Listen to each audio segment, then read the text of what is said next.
নমস্কাৰ এডিৰ মক টেষ্টৰ অন্যটি ভিডিঅ'লৈ সকলোকে স্বাগতম জনাইছোঁ। আজিৰ ভিডিঅ'টোত আমি মুঠ 21 কুৱেশ্যন ডিছকাছ কৰিম। 21 কুৱেশ্যনত প্ৰতিটো কুৱেশ্যনত 2 মাৰ্কছকৈ থাকিব, গতিকে 21 কুৱেশ্যনত আপোনাৰ 2 মাৰ্কছকৈ 42 টোটেল মাৰ্কছ হ'ব। গতিকে সময় বেছি নাই আপোনালোকৰ হাতত পৰীক্ষা আহিলে। গতিকে ইয়াৰ আগতে মই ভিডিঅ' এটা আপলোড দিছিলোঁ, সেইটো ভিডিঅ' মই ডিলিট কৰি দিছোঁ কাৰণ বহুতো কুৱেশ্যন দুৰ্ভাগ্যক্ৰমে ভুল হৈ গৈছে। কাৰণ PDF টো বনোৱাত মই চোৱা নাছিলোঁ, তাৰ কাৰণে মই ক্ষমা বিচাৰিছোঁ আৰু সকলোকে মই অনুৰোধ কৰিছোঁ আপোনালোকে ভুল নাভাবিব। কিবা ভুল পালে মোক কৈ দিব, নিশ্চয় মই শুধৰণি কৰিবলৈ চেষ্টা কৰিম। এইটো ভিডিঅ' মই আকৌ আপলোড দিবলগীয়া হৈছে কাৰণ সকলোবোৰ কুৱেশ্যন ভুল হৈ আছিল, সেইকাৰণে মই এইটো ভিডিঅ' আকৌ আপলোড দিছোঁ। চ' আশা কৰোঁ আপোনালোকে এইটো ভিডিঅ'ত মৰম দিব বুলি। প্ৰথমটো কুৱেশ্যনলৈ আহিছোঁ। 1857 চনৰ বিদ্ৰোহৰ পিছত কণ্ট্ৰভাৰ্চৰ কোন ঠাইত বসতি স্থাপন কৰিবলৈ দিয়া হৈছিল? কিং কণ্ট্ৰভাৰ্চৰ was allowed to settle in which place after the 1857 revolt? কুৱেশ্যনটো মন দিব। 1857 চনৰ বিদ্ৰোহৰ পিছত ৰজা কণ্ট্ৰভাৰ্চৰক কোন ঠাইত বসতি স্থাপন কৰিবলৈ দিয়া হৈছিল? শুদ্ধ উত্তৰটো কমেণ্ট কৰিব।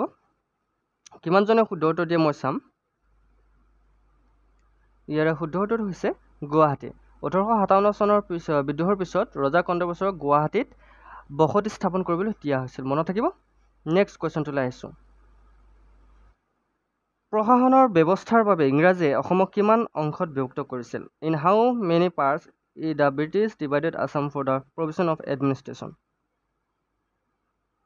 কিমানটা ভাগত ভাগ কৰা হৈছিল?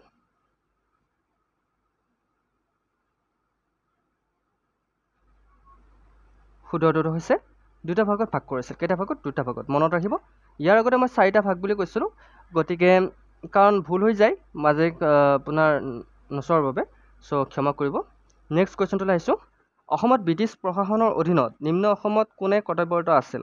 হু was on duty in lower Assam under British administration in Assam? কোন আছিল? অসমত ব্ৰিটিছ প্ৰশাসনৰ অধীনত নিম্ন অসমত কোনে কৰ্তব্যৰত আছিল? শুদ্ধ উত্তৰটো কমেণ্ট কৰক। শুদ্ধ উত্তৰটো হৈছে ডেভিড স্কট। কোন আছিল? ডেভিড স্কট আছিল অসমত ব্ৰিটিছ প্ৰশাসনৰ অধীনত নিম্ন অসমত কৰ্তব্যৰত। নেক্সট কুৱেশ্যনটোলৈ আহিছোঁ। কিমান দিন অধিনায়ক ৱেলছ অসমত থাকিল? For how many days captain Welsh stayed in Assam? অসমত কেপ্টেইন ৱেলছ কিমান দিনলৈ আছিল জানেনে? অসমত কেপ্টেইন ৱেলছ আছিল 17 মাহলৈ। কিমান মাহলৈ? 17 মাহলৈ কেপ্টেইন ৱেলছ অসমত আছিল, মনত ৰাখিব। নেক্সট কুৱেশ্যনটোলৈ আহিছোঁ। কনকলতা বৰুৱাক ক'ত হত্যা কৰা হৈছিল? Kanaklata Barua was killed while she was trying to hoist the tricolour in which police station? কোনখন পুলিচ ষ্টেচনত কনকলতা বৰুৱাক হত্যা কৰা হৈছিল? এইটো কুৱেশ্যন আমি সকলোৱে জানো। 1942 কুইট ইণ্ডিয়া মুভমেণ্ট যেতিয়া হৈছিল তেতিয়া কনকলতা বৰুৱাক হত্যা কৰা হৈছিল। ক'ত হত্যা কৰা হৈছিল? গহপুৰ থানাত হত্যা কৰা হৈছিল। আপোনালোকে এনচাৰ দিবলৈ ভিডিঅ'টো পজ কৰি ল'ব পাৰে। নেক্সট কুৱেশ্যনটোলৈ আহিছোঁ। ভাৰতৰ প্ৰতিনিধি হিচাপে ঐতিহাসিক ঘূৰণীয়া মেচ সন্মিলনত অংশগ্ৰহণ কৰা একমাত্ৰ অসমীয়া কোন আছিল? Who was the only Assamese to take part in the historic round table conference as a representative of India?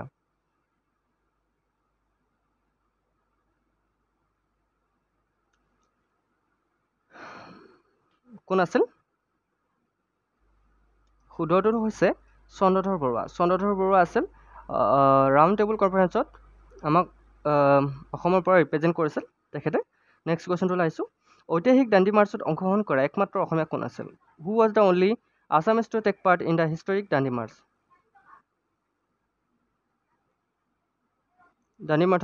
Dandi মাৰ্চত কোনে অংশগ্ৰহণ কৰিছিল?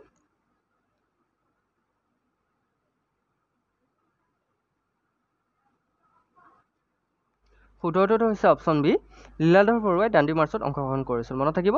নেক্সট কুৱেশ্যনটোলৈ আহিছোঁ। অসম প্ৰদেশ কংগ্ৰেছ কমিটি কেতিয়া গঠন কৰিলে? When did Assam Pradesh Congress committee from? Assam Pradesh Congress committee কেতিয়া গঠন কৰা হৈছিল? কেতিয়া গঠন কৰা হৈছিল অসম প্ৰদেশ কংগ্ৰেছ কমিটি?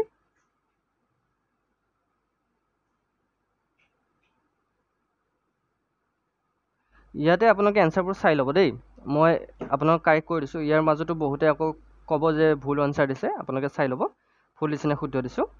ইয়াৰ শুদ্ধটো হৈছে অপশ্যন ডি 1921 অসম প্ৰদেশ কংগ্ৰেছ কমিটি গঠন কৰা হৈছিল নেক্সট কুৱেশ্যনটো আহিছোঁ 1857 চনত অসমত ব্ৰিটিছৰ বিৰুদ্ধে বিখ্যাত বিদ্ৰোহৰ নেতৃত্ব কোনে কৰিছিল who led the famous 1857 revolt against British in Assam কোনে কৰিছিল হয় মণিৰাম দেৱান আৰু পিয়লি বৰুৱাই কৰিছিল option C is right answer next কুৱেশ্যনটো আহিছোঁ অসমত ব্ৰিটিছৰ বিৰুদ্ধে মুছলিমে উল্লেখযোগ্য বিদ্ৰোহৰ নেতৃত্ব কোনে কৰিছিল who led the first notable revolt against British in Assam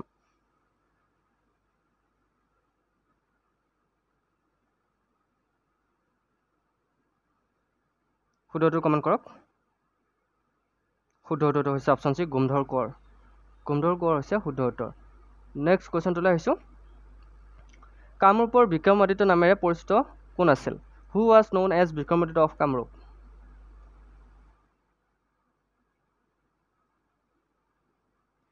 কামৰূপৰ বিক্ৰমাদিত্য বুলি কাক কোৱা হৈছিল নৰনাৰায়ণক কোৱা হৈছিল option C is right answer মনত থাকিব নেক্সট কুৱেশ্যনটোলৈ আহিছোঁ নগাঁও জিলাৰ ফুলগুৰি অঞ্চলৰ ফুলগুৰি বিদ্ৰোহ কোন বছৰত সংঘটিত হৈছিল the Phulaguri uprising of the Phulaguri area in the Nagaon district took place in the year কিমান চনত ফুলগুৰি বিদ্ৰোহ হৈছিল মই ইয়াৰ ভিতৰত ছেপাৰেট ভিডিঅ' এটা বনাই থৈ দিছোঁ আপোনালোকে চাব পাৰে শুদ্ধটো হৈছে 1861 option C is right answer 1861ত ফুলগুৰি বিদ্ৰোহ সংঘটিত হৈছিল আৰু ইয়াক ফুলগুৰি ধাবা বুলি অভিহিত কৰা হৈছে নেক্সট কুৱেশ্যনটো লৈছোঁ নামঘোষাত কিমানটা ঘোষা আছে how many ghoshas are there in the Namghosha নামঘোষাত কিমানটা ঘোষা আছে আমি সকলোৱে জানো নামঘোষাত প্ৰায় 1000টা ঘোষা আছে option B is right answer কিমানটা ঘোষা আছে নামঘোষাত 1000টা ঘোষা আছে নেক্সট কুৱেশ্যনটো লৈছোঁ ভাৰতৰ স্বাধীনতা আৰু সমাজ সংস্কাৰ আন্দোলনত এই স্বত্বাধিকাৰৰ কোনে অপৰিহাৰ্য ভূমিকা পালন কৰিছিল হুইচ ওৱান অফ দ্য স্বত্বাধিকাৰ played an essential role in India's freedom and social reform movement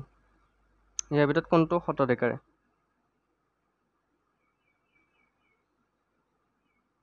শুদ্ধটো হৈছে আউনীআটীৰ স্বত্বাধিকাৰ তেখেতে অপৰিহাৰ্য ভূমিকা পালন কৰিছিল নেক্সট কুৱেশ্যনটোলৈ আহিছোঁ আহোম ৰজা শিৱসিংহই তেওঁৰ প্ৰধান ৰাণীক বৰ ৰজা বুলি ঘোষণা কৰিছিল তেখেত কোন আছিল the Ahom king Sivasingha declared his chief queen as Bor Raja who was চে কোন আছিল তেখেত বৰ ৰজা বুলি কাক কোৱা হৈছিল কাক অভিহিত কৰা হৈছিল বৰ ৰজা বুলি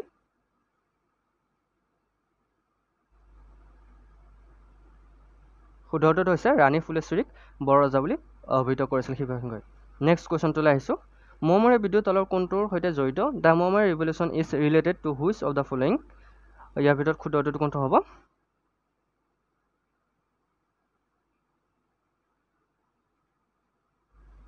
the right answer is conflict between Ahom and Moran Ahom আৰু মৰাণৰ মাজত মৌমাৰী বিদ্ৰোহ সংঘটিত হৈছিল নেক্সট কুৱেশ্যনটোলৈ আহিছোঁ ব্যক্তিত্বৰ কোনজন আহোম শাসনৰ সময়ত অৰ্থনীতিবিদ আৰু সমাজ সংস্কাৰক হিচাপে বেছি পৰিচিত আছিল which of the personality was better known as an economist and social reformer during the Ahom rule শুদ্ধটো কোনটো হ'ব ইয়াৰ ভিতৰত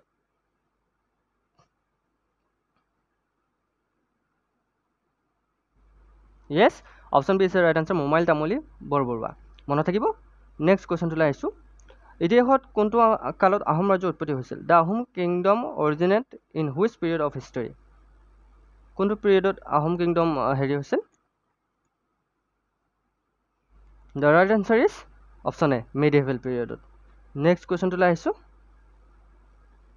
কাৰ ৰাজত্ব কালত কছাৰী ৰাজ্য সম্পূৰ্ণৰূপে আহোমে দখল কৰিছিল during which reign Kachari kingdom was entirely captured by Ahom কাৰ ৰাজত্ব কালত কছাৰী ৰাজ্য আহোমে দখল কৰিছিল